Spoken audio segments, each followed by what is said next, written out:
नमस्कार, मी विजया वामन। मावळ विधानसभा मतदारसंघामध्ये दोन्ही उमेदवारांचे प्रचार सुरू असताना तुम्ही एक गोष्ट नोटीस केली का? महायुतीचे उमेदवार म्हणून जर सुनील शेळके समोर आलेत तर मग सर्वपक्षीय उमेदवार म्हणून बापू भेगडे समोर कसे येऊ शकतात? आणि जर बापू भेगडे सर्वपक्षीय उमेदवार आहेत तर मग बापू भेगडे नक्की कुणाचे? हा प्रश्न तुम्हाला अजून पडला नाही का? जर भाजपचे लोक आज बापू भेगडेंचं काम करायचं म्हणतायत तर मग काँग्रेसचे लोक बापू भेगडेंचं काम का म्हणून करतात? पुढे जाऊन जर बापू भेगडे हे भाजप सोबत गेले तर काँग्रेसचे नेते मंडळी हे भाजपचं काम करणार आहेत का? म्हणजे जर उमेदवारच पुढे जाऊन भाजपात गेला तर काय? आणि जर समजा बापू भेगडे पुढे जाऊन काँग्रेसमध्ये गेले तर मग भाजपचे मंडळी हे काँग्रेसचं काम करतायत का सध्या? असे प्रश्न तुम्हाला पडत नाहीयेत का? असा प्रश्न आम्हाला पडलाय, म्हणून मी तुम्हाला विचारते, बापू भेगडे नक्की कुणाचे? बापू भेगडे प्रत्येक प्रचार सभांमध्ये सांगतायत की मला सर्व पक्षांचा पाठिंबा आहे, ज्यामध्ये शिवसेना उद्धव ठाकरे गट आला, ज्यामध्ये राष्ट्रवादी काँग्रेस शरदचंद्र पवार पक्ष आला, ज्यामध्ये काँग्रेस आलं, ज्यामध्ये अजित पवार गट आला, ज्यामध्ये भाजपा आली, ज्यामध्ये शिंदे गट आला। अशा या 6 पक्षांचा मिळून जर अपक्ष उमेदवार बापू भेगडे असतील तर मग या 6ही पक्षांचा पाठिंबा दिलेलं अधिकृत पत्र नेमकी कुठे आहे? हा प्रश्न बापू भेगडे यांना। आजच्या घडीला प्रश्न असा निर्माण झालाय की मावळ विधानसभा मतदारसंघ ट्विस्ट घेतोय। मावळ पॅटर्न, पण नेमकी हा पॅटर्न काय? जर सर्व पक्षांचा मिळून एक उमेदवार आहे तर पुढे जाऊन हा एक उमेदवार नेमकी कोणत्या पक्षाचा? तो उद्धव ठाकरेंचा आहे, तो राष्ट्रवादी शरदचंद्र पवार पक्षाचा आहे, तो काँग्रेसचा आहे, तो शिंदे गटाचा आहे की तो भाजपाचा आहे?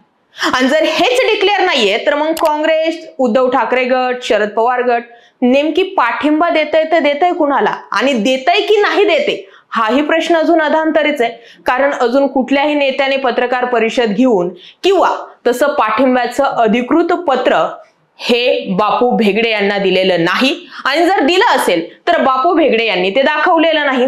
त्यामुळे बापू भेगडे यांची सगळीच भूमिका सध्या संशयाच्या घेऱ्यामध्ये अडकली आहे। सध्या मावळ विधानसभा मतदारसंघामध्ये पुढे काय होणार हे पाहण्यासारखं जरी असलं तरी बापू भेगडे हे जे प्रत्येक मुद्द्याला मला यांचा पाठिंबा त्यांचा पाठिंबा सांगतायत तर तो पाठिंबा देणारे नेते मंडळी नेमकी कुठे आहेत असा प्रश्न निर्माण करण्यासाठी वाव राहतो। आणि बरं, पुढे जाऊन समजा यांनी पाठिंबा दिला सुद्धा तरी सुद्धा बापू भेगडे नेमकी कुणाचे आहेत हे बापू भेगडेंनी तरी जाहीर करावं। बापू भेगडेंनी सांगावं, मी निवडून आल्यानंतर मी काँग्रेसमध्ये जाईन, मी ठाकरे गटात जाईन, मी शरदचंद्र पवार पक्षात जाईल, किंवा मी शिंदे गटात जाईन, भाजपात जाईल, किंवा मी अजित पवार गटात जाईल। असं काहीतरी एक स्टँडिंग भूमिका घेतली पाहिजे ना। जर सर्व पक्षांचा पाठिंबा तुम्ही घेताय तर पुढे जाऊन तुम्ही कुणाला पाठिंबा देणार किंवा तुम्ही कोणत्या पक्षात जाणार हेही सांगणं गरजेचं बनतंच की। आणि सध्याच्या घडीला काँग्रेसनं मावळमध्ये तरी रोखठोक भूमिका घेतली आहे की आमचा बापू भेगडेंना पाठिंबा नाहीये। उद्धव ठाकरे गटही तेच म्हणताय आणि बापू भेगडेंना तर आयती संधी होतीच एकतर तुतारी या चिन्हावरती लढण्याचे, मात्र त्यांनी तुतारी हाती घेतलेली नाहीये। त्यामुळे शरद पवार यांचा पक्ष तरी बापू भेगडेंना का म्हणून पाठिंबा देईल?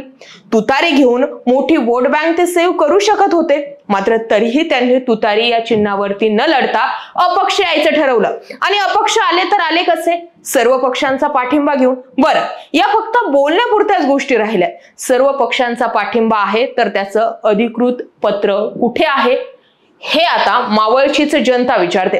अर्थात मावळ विधानसभा मतदारसंघामध्ये बरेचसे ट्विस्ट आहेत, बऱ्याचशा चर्चा आहेत आणि ते जाऊन बरेचसे प्रश्न तयार होतात। ते प्रश्न तुम्हालाही विचारले गेले पाहिजे आणि आम्हीही तुम्हाला विचारले पाहिजे।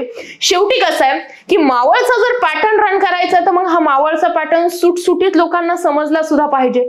नुसताच मावळ पॅटर्न लावलाय पण पॅटर्न मागे खरं गणित काय? भेगडे या 4 नावांचं तर नाही ना? प्रश्न तुमच्यासाठी।